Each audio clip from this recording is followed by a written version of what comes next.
Hey guys, welcome to Friends of Kossuth Parkland. Today we are out here over by Kossuth Playground. This is a playground that the community, Friends of Kossuth Parkland, Community Board 7, and others, the council person, at the time we all advocated for. It's a brand new playground for this community that much needed it. So this is the beginning of the Pollinator garden. More than ever, it's important to have pollinator gardens that are very strictly designated in areas so that they can be protected. Just recently, the monarch butterfly went on the endangered species list. So this is why us thinking ahead that pollinators are on the decline is why we decided to come out here and complement Kossuth Playground with a pollinator garden. This is just the first layer of the many layers that it takes for a pollinator garden to be established. It's just the beginning. We started out with the awareness of having a communication board that we got through a grant. We are a little bit behind on our timeline, like everything else. But in the meantime, we did allocate a small area where it's going to be fenced off so that we begin today to break ground. This is actually breaking ground on the Kossuth Pollinator Garden. We can include the community, we can include the summer youth, we can include other leaders. So looking forward to what we accomplished today.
space between the root body and space for the roots to grow.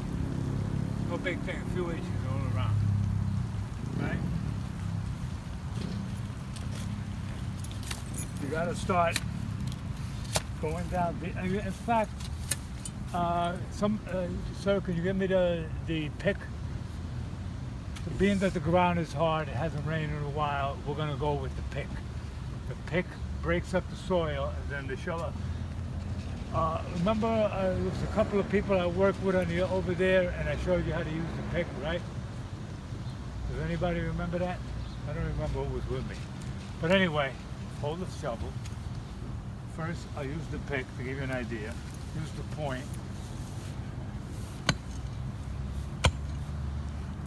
Oh man. See, no wonder it's hard to shovel because there's a lot of rocks. We would find a rock right away, right?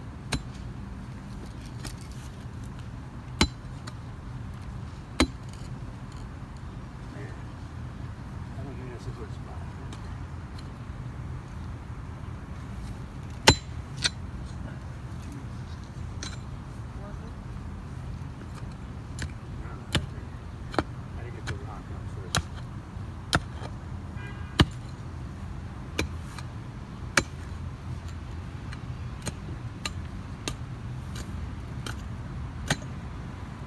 So as you can see, this is the hard part. Must be a lot of rocks under here.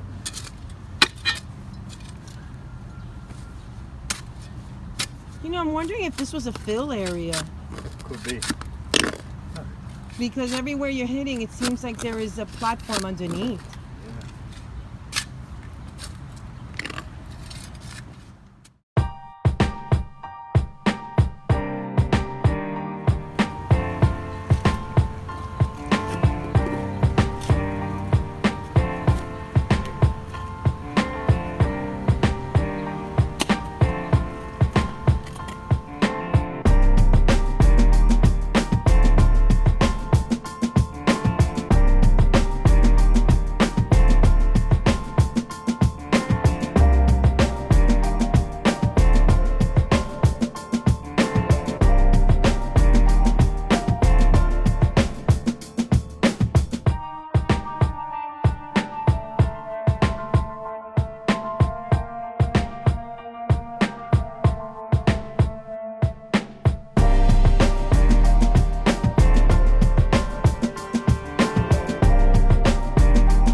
Okay, well, we are past the midpoint of the little pollinator garden here. Funny thing is, we already saw 2 butterflies coming this way. So we are just putting the stakes, and then we have the green fencing that's going to go around. Someone already volunteered to put in garden in progress. So looking forward to the end.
So the first layer of the pollinator garden over at Kossuth is completed, and I do say it's the first layer, and the reason for that is because this is the area where we had designated with the approval of park manager last year to be a pollinator site. So this is the first layer here, and then we're going to duplicate this over to this side here. So I know it looks a bit shady now, but that's because it's, you know, it's just at that time of the day the sun moves around here. We have plenty of sun here, so these plants do get 8 to 10 hours of sun a day. So we're going to be duplicating that first garden over to this section here, and then across we have some large sunflower seeds already, you know, thinking ahead for next year. We are going to be providing programming here. We are going to be teaching the community residents that are across the street. We have hundreds of families with children. We're going to be talking about pollinators and you know, and life and food. Also, the gardens are going to be they're going to have signage. It's going to say pollinator. It's going to have the monarch butterfly information. So we are expanding. I said it's the first layer. We do need funding. So the first layer was funded by the City Gardens of New York, and they provided us a grant of $750, which, if they're listening, thank you so much. I know it took a little bit of time, but we finally did it, and now there's no stopping us from continuing. However, we need more funding from others, from a grant. You know, we did apply for some grants, so we need programming in here. There's materials that we have to buy. $8,000 would be comfortable because it would allow us to pay the facilitators, guest speakers to come out and you know, and talk about pollinators and the environment. So I'm glad that we provided this update on what's going on over at Kossuth Playground. So first layer of the pollinator garden has been put in. Looking forward to continuing and expanding. Bye now.